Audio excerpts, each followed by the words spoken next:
आमच्या घरी आंब्याचं झाड आहे. 5-6 वर्ष ते वाढलंच नाही, माझ्या एवढंच होतं. 7व्या वर्षी त्याला 2 आंबे लागले, 8व्या वर्षी त्याला 10-12 आंबे लागले आणि यावर्षी त्याला 70-80 आंबे लागले. बढिया. आणि बाबांनी सगळे आंबे तोडले, एका ठिकाणी ठेवले आणि त्याच्यावरती पाला झाकला. पाला तो पानं जे असतात ना, टेंभुर्णीचे पानं म्हणतात इकडे, तर त्याच्यामुळे 8 दिवसामध्ये ते पिकले आंबे. काय टेस्ट लागते त्याची. पूर्ण उन्हाळभर आम्ही आंब्याचा रस खाऊन राहिलो. आज पण खाल्ला तो. तुम्ही काय ऐकताय? तुम्ही अभ्यास करा. हे बघा, वनस्पतींचे हार्मोन, ज्या प्रकारे तुमच्यामध्ये ते हार्मोन तयार झाले ना, आता तोंडाला पाणी सुटलं, त्याच प्रकारे वनस्पतींमध्ये पण हार्मोन्स असतात. कोणती असतात? कोणते संप्रेरक असतात? सर्वात पहिले सायटोकिनिन. वनस्पतीची वाढ करण्याचं काम हे सायटोकिनिन करत असते. सेल डिव्हिजनमध्ये सर्वात महत्त्वाचं काम ह्या सायटोकिनिनचं आहे. ऑक्झिन आहे.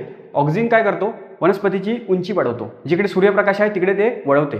ठीक आहे. त्याच्यानंतर जिब्रेलिन हे काय करते? ज्यावेळी आपण जमिनीमध्ये बी टाकतो तर बी अंकुरते की नाही, जर्मिनेशन, तर जर्मिनेशनचं काम हे जिब्रेलिनचं आहे. त्याचप्रकारे फुलं उगवणे, फळांचा आकार मोठा करणे, हे सगळं काम जिब्रेलिन करत असते. त्यानंतर आहे सॅलिसिलिक ॲसिड. बघा, रोगप्रतिकारशक्ती आपल्या शरीरामध्ये पण आहे, व्हाईट ब्लड सेल वगैरे असतात. त्याचप्रकारे वनस्पतींमध्ये पण अटॅक होतात, त्यांना पण रोग होतात, तर त्यांच्यामध्ये पण रोगप्रतिकारशक्ती आहे. तर ती कोण प्रोव्हाइड करते? Salicylic acid.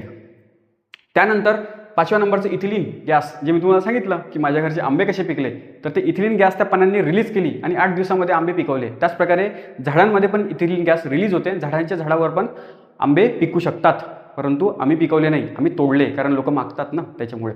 ॲब्सिसिक ॲसिड हे जे असतात, हे ज्यावेळी पाणी कमी असते, दुष्काळाची वेळ असते, झाडांना पाणी पुरवठा कमी होतो, तर त्यावेळेस ॲब्सिसिक ॲसिड काय करते?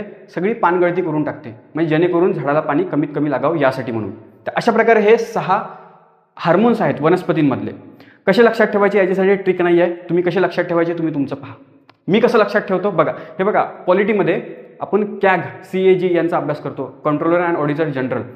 तर CAG बघा, इथे CAG आणि समुद्र, त्याला आपण सी म्हणतो ना, SEA, तर इथे SEA.